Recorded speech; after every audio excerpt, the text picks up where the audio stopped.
6th சயின்ஸில் book back questions அளவீடுகள் first lesson 6th science.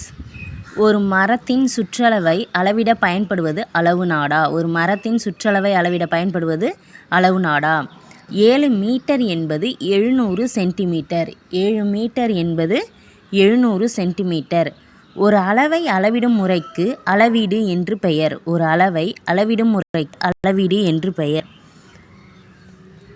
Kilometre, கிலோமீட்டரோட நம்ம கம்மி, ஒரு 500 மீட்டர்னால் தான் அரை கிலோமீட்டர் அப்படின்னு சொல்லுவோம். அப்போ கிலோமீட்டரோட கம்மியானது மீட்டர், மீட்டரோட கம்மியானது சென்டிமீட்டர், சென்டிமீட்டரோட கம்மியானது மில்லிமீட்டர்.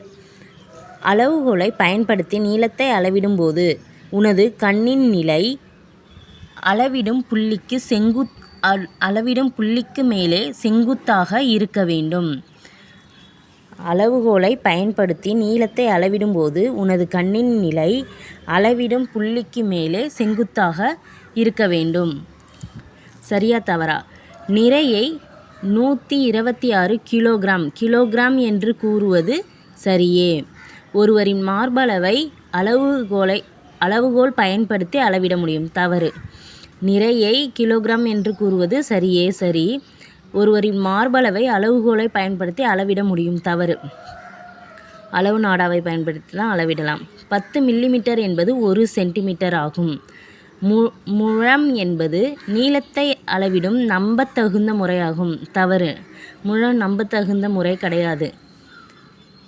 எஸ்ஐ அலகு முறை என்பது உலகம் முழுவதும் ஏற்றுக்கொள்ளப்பட்ட ஒரு அலகு முறையாகும். சரி. எஸ்ஐ அலகுமுறை என்பது உலகம் முழுவதும் ஏற்றுக்கொள்ளப்பட்ட ஒரு அலகுமுறை. சரி. கோடிட்ட இடத்தை நிரப்புக. எஸ்ஐ அலகுமுறையில் நீளத்தின் அலகு மீட்டர். எஸ்ஐ அலகுமுறையில் நீளத்தின் அலகு மீட்டர். 500 கிராம் என்பது அரை கிலோகிராம். 500 கிராம் என்பது அரை கிலோகிராம். டெல்லிக்கும் சென்னைக்கும் இடையில் உள்ள தொலைவு கிலோமீட்டரின் என்ற அலகால் அளக்கப்படுகிறது. டெல்லிக்கும் சென்னைக்கும் இருக்கிறது கிலோமீட்டர் தான். அது கிராம்லேயோ இல்லை மீட்டர்லேயோ அளக்க முடியாது.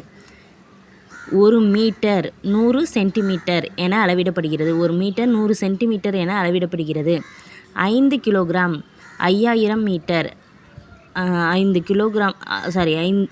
கிலோமீட்டர் 5000 மீட்டரில் அளவிடப்படுகிறது. சர்க்கரை பொதுதராசு. சர்க்கரையை பொதுதராசில் அளக்கிறோம். எலுமிச்சை சாறை அளவு ஜாடியில் அளக்கிறோம்.